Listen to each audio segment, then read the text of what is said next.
Part 22 की starting होती है और हमारी हाराली गुनान को कंफर्ट देती है और अपना गोल्ड मेडल उसे पहना देती है। और अब हाराली के दोस्त कोच और पूरी जूडो टीम मिलकर सेलिब्रेट कर रहे थे उसके जीतने की खुशी में। और रुई का तो ध्यान सिर्फ और सिर्फ वांग पर ही था, शायद वो कुछ बोलना चाहता था। और अब रुई हाराली के हाथ से वाईफाई को लेकर एक साइड में चला आता है और वाईफाई से विश मांगता है कि उसकी सेटिंग वो वांग से करवा दे और अगर उसकी विश पूरी हो गई तो वो उसे ड्राइड फिश खिलाएगा। और वो वाईफाई को गोदी में लेकर वहाँ सो जाता है और तभी वहाँ वांग आती है और रुई को लगता है वो कोई सपना देख रहा है और वो वांग को सपने में सोचकर उसे अपनी फीलिंग कन्फेस कर देता है कि वो उसे बहुत लंबे वक्त से पसंद करता है, लेकिन वो डरता था इसलिए वो कन्फेस नहीं कर पाया। और रुई को लगता है सपना है तो वो कुछ थोड़ी कर सकता है, इसलिए वो वांग को किस कर लेता है और बदले में वांग उसे थप्पड़ जड़ देती है। तो रुई बोलता है मैंने सपना समझ के तुम्हें किस कर दिया, मुझे माफ़ करना, अगर रियल लाइफ में ऐसा कुछ होता तो मैं कभी तुम्हें किस करता नहीं, कसम से। तो वांग उसे ये बोलकर किस कर लेती है कि तुम नहीं कर पाते लेकिन मैं तो कर सकती हूँ ना। और वो किस करने के बाद बोलती है अब से तुम मेरे बॉयफ्रेंड हो, ठीक है ना। और अगेन वो लोग किस कर लेते हैं और इधर गुनान हाराली को बताता है उस दिन फाइनल में उसे उसकी मॉम दिख गई थी इसलिए वो ठीक से खेल नहीं पाया, लेकिन मैं अपनी डॉक्टर से ट्रीटमेंट ले रहा हूँ, जल्द ही ठीक हो जाऊँगा। लेकिन हाराली को वो डॉक्टर पसंद नहीं थी बिकॉज वो बहुत प्रिटी है, इसलिए वो गुस्सा हो जाती है और गुनान उससे प्यार से मनाने लगता है। और तभी वहाँ गुनान की मॉम आकर उसे पुकारती है और उसे बताती है ग्रैंडपा ने मुझे बताया तुम यहाँ मिलोगे।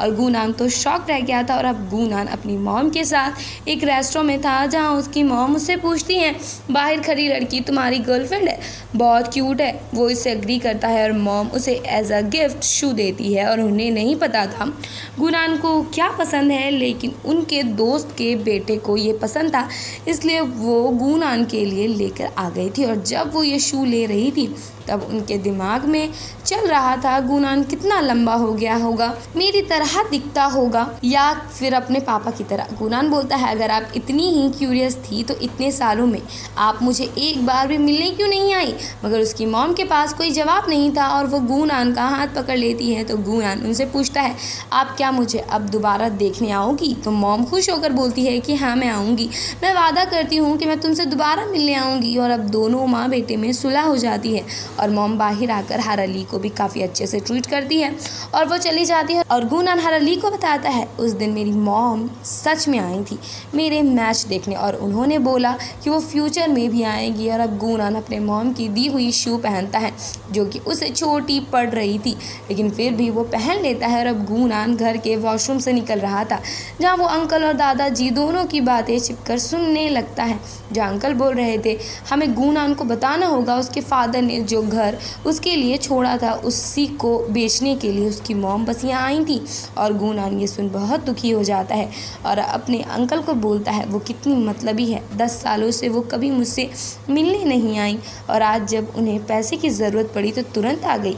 और अब मिसेस जियांग की मॉम उसे बोलती है ऐसा मत बोलो, मॉम तुम्हें पोस्ट कार्ड और गिफ्ट तो भेजा करती थी ना। तो गुनान वो पोस्ट कार्ड लाकर फेंक देता है और बोलता है कितने दिन मुझसे झूठ बोलोगे, मुझे पता है ये सब आप लोग क्या करते थे, उनकी गलतियों में पर्दा मत डालो। अंकल के डैड गुनान को एक थप्पड़ लगा देते हैं क्योंकि वो अपनी मॉम को उल्टा सीधा बोल रहा था, लेकिन गुनान ये बोल चला जाता है उन्हें बोल दो मैं अपने डैड का घर नहीं बेचूंगा, उन्हें जो दूसरा रास्ता मिले मदद का वो उसे ढूंढे, मेरे पास ना आए। और अब गुनान बीच के पास आकर अपनी मॉम की दी हुई शू को फेंक देता है। उधर हाराली गुनान को कॉल कर रही थी लेकिन उसका फ़ोन पावर ऑफ बता रहा था और तभी वहाँ कोच आकर बताती है हाराली को प्रोविंशियल टीम ने सेलेक्ट कर लिया है और अगले हफ्ते उसे ट्रेनिंग करने जाना है। और हाराली खुश और हैरान दोनों एक साथ ही थी।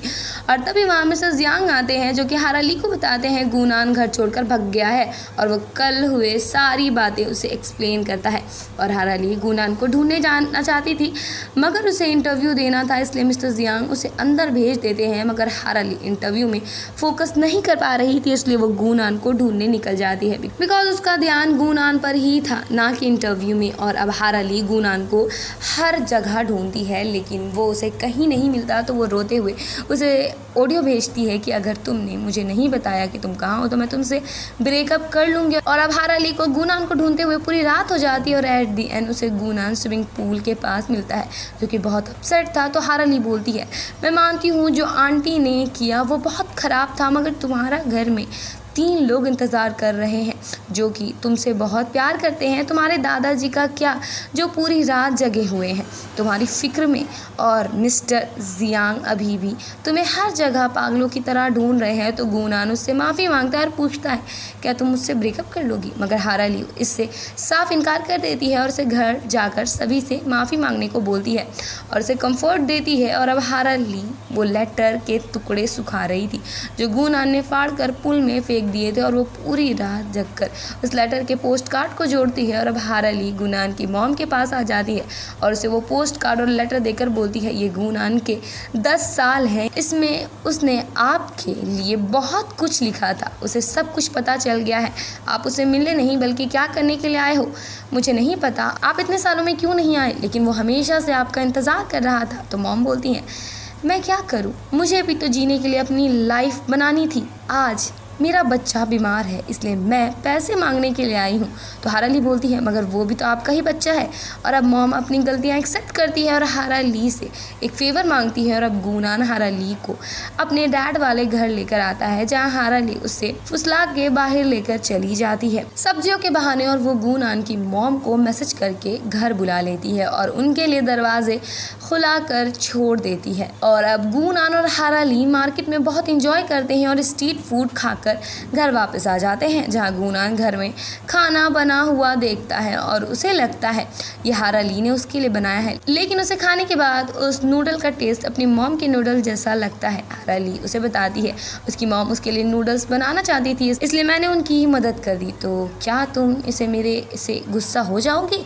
मगर गुनान गुस्सा नहीं था और हारा ली उसे बताती है, आंटी ने मुझे बताने मना किया था लेकिन मैं बता देती हूँ, वो अपने लिए पैसे लेने नहीं, एक्चुअली तुम्हारी बहन बीमार है उसके लिए लेने आई है। गुनान बोलता है, वही तो मैं सोचूं, मुझे देखने थोड़ी आ सकती है, आज जब दोबारा बच्चा हुआ तो उसकी फिक्र है इसलिए आई है। और अब गुनान अपने घर की पेपर लाकर हारा ली को देता है और बोलता है, मेरी मॉम को दे सकती हो? तो हारा ली बोलती है, मगर आंटी एयरपोर्ट जा चुकी हैं, उन्होंने इसके बारे में सोचा और बोला मैं इतनी सेल्फिश नहीं हो सकती, अब उन्हें कहाँ से पैसे लाना है वो खुद से देख लेंगे। और हारा ली उसे एक गॉगल्स देखकर बोलती है, ये आंटी ने 10 साल तक तुम्हारे लिए रखा था और उन्हें वो वादा याद था जो उन्होंने तुमसे किया था, अगर तुम स्विमिंग कंपटीशन में फर्स्ट आओगे तो वो तुम्हें गॉगल्स दिलाएगी। और ये सुन गुनान तुरंत एयरपोर्ट जाने के लिए निकलता है और मॉम उससे मिल जाती है, जहाँ मॉम उसे अपनी गलतियों के लिए माफ़ी मांगती है और दोनों माँ बेटे एक दूसरे के गले लग जाते हैं। और इसी के साथ इस पार्ट की एंडिंग हो जाती है। There was a time when you had me falling to the ground.